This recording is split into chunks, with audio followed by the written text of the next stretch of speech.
अस्सलाम वालेकुम मेरी यूट्यूबर साथियों, मेरी हम उम्रों सहेलियों और मेरी बहनों और बेटियों, ये आज की इफ्तारी में ये डेट्स इस तरह तैयार करें। ये चॉकलेट सॉस मैं घर बनाती हूँ। इस केक पे भी मैंने अपनी होम मेड लगाई थी, तो मुझे बहुत सारे लोगों का आया कि चॉकलेट सॉस आपने होम मेड बनी बनाई लगा दी, हमें उसका मेथड भी बताएं। तो आज मैं चॉकलेट सॉस आपको सिखा रही हूँ। उसमें ये कोको पाउडर है, मिल्क पैक क्रीम का एक पैकेट है, और ये चीनी है बस, और वनीला है। बस यही चीज़ें इसमें इस्तेमाल होंगी। क्रीम के पैकेट को कैंची से काट लिया है, उसको देगची में डाल दें। बहुत आसानी से बनने वाली ये चॉकलेट सॉस है, और इसको आप फ्रीज़ कर सकते हैं, फ्रीज़र में रख सकते हैं जब आपको ज़रूरत हो। कहीं आइसिंग की ज़रूरी नहीं आप केक पे आइसिंग करें, डिज़र्ट पे, किसी भी डिज़र्ट पे, किसी भी चीज़ पे, इवन फ्रूट चाट पे बड़ी मज़े की लगती है। जहाँ भी आप इसको करेंगे, हर मीठी चीज़ पे इसको थोड़ा सा डेकोरेट कर सकते हैं।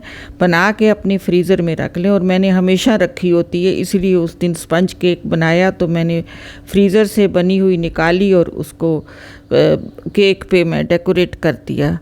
और इसको इस तरह बंद करके हमेशा रखना चाहिए। खातून खाना को मैं ये ऐसे टिप्स सुगढ़ पुने के देती रहती हूँ बच्चियों को, बिगिनर्स को, जिनकी नई नई शादी हुई है या नया नया किचन संभाला या नया नया ससुराल में गई हैं। तो ये देखें, इस तरह ना अंदर से वो छुलकता नहीं है। मैंने छोटा सा कट लगाया था कैंची से, तो अब मैं उसको चाह रही हूँ कि बड़ा कर दूँ, क्योंकि उसमें से वो चम्मच नहीं जा रहा था। ये पर हीप्ड स्पून आपने 1 2 नॉट पर लेवल, हीप्ड स्पून डालने हैं। उसके बाद देखी जाएगी, अगर और चाहिए हो तो डाल लेंगे। और अगेन इसमें से पाउडर ज़ाया नहीं होता, छुलकता नहीं है। अगर आप एक दफ़ा ये ले लें, चुटकियाँ कहते हैं इनको, एक दफ़ा ये परचेज़ कर लें तो आपके बड़े काम की चीज़ें हैं। ये देखिए, अब मैं बेफिक्र होकर इसको डिब्बे में डाल दिया है। वो इसी तरह मैं टिप्स आपको बताती रहती हूँ खातून खाना की सुगढ़ पने के। वो बच्चियाँ जो अभी शादी हुई है, नए अपना घर संभाला है, किचन संभाला है, या ससुराल में काम कर रही हैं, चीनी डालनी है इसमें हीप्ड 1 2, ये तीसरा चम्मच हीप्ड डालनी है, नॉट पर लेवल स्पून। तो इसको अब मैं चूल्हा ऑन करती हूँ। अभी तक चूल्हा नहीं ऑन किया था। इसको चूल्हे पे रख के थोड़ी देर के लिए पकाना है, बस। काम कुछ ज़्यादा नहीं है। थोड़ा सा मैंने दूध, जो मैं पहले बताना भूल गई हूँ, अमूमन वो किसी नहीं ज़रूरत पड़ती। ये नेस्ले की क्रीम है ना, कोई दूसरी आप ले लें ज़रा सस्ती वाली, तो उसमें वो बहुत पतली होती है, तो उसमें दूध नहीं डालना पड़ता। उसकी बना लें, किसी भी कंपनी की क्रीम की बना लें, तो या घर की बलाई जमा करें तो उसकी भी बहुत अच्छी बनती है। पहले हम दूध लेते थे भैंस का, तो उसकी जो बलाई जमा करके मैं चॉकलेट सॉस बनाती थी, बड़ी अच्छी बनती थी।